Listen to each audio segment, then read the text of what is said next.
Welcome students.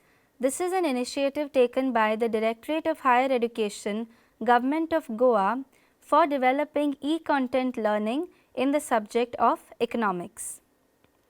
Outline: we will cover up the importance of price elasticity of demand. The learning outcomes: after the end of this module, the students will learn the importance of price elasticity of demand. So, the first point is determination of output level. Change in demand takes place due to a given change in price.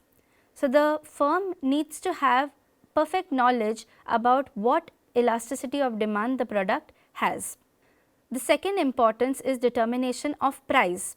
The firm needs to know what kind of elasticity the product has in order to determine the price of the product. For example, if the product has inelastic demand, it is advisable to charge a high price because profits can be reaped from this product. Since the product has inelastic demand, even a high price will not scare away the customers and customers will still purchase the product. However, if the product has elastic demand, in that case the price charged would be lower by the producer. This is because if the producer even thinks of charging a higher price, it is going to basically invite a huge drop in demand, which the producer does not want. Third point, price discrimination of a monopolist.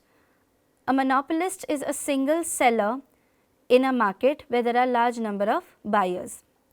So, in a market, if the products have elastic demand, in this case the monopolist is going to charge a low price because he does not want to charge a high price and scare away his customers. On the other hand, if the market has inelastic demand, the particular monopolist is going to charge a high price. It is advisable to do so because he can reap a huge amount of profit if the market has inelastic demand. Fourth point is dumping. Dumping is basically a process in which a seller sells product at a very low price to a particular market. This is done in order to capture the market share. So, elasticity of demand forms the main basis of dumping in a particular market. The fifth point is government policies determination. Before the government even thinks about imposing any form of a control, whether it is a price control or any other kind of a control, first the elasticity of demand has to be considered. Supposing the product has inelastic demand, they are usually in danger of monopoly control.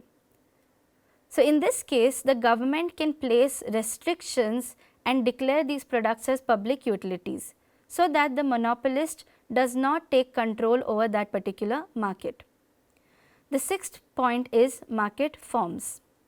Elasticity of demand is very useful to know the different kinds of market forms.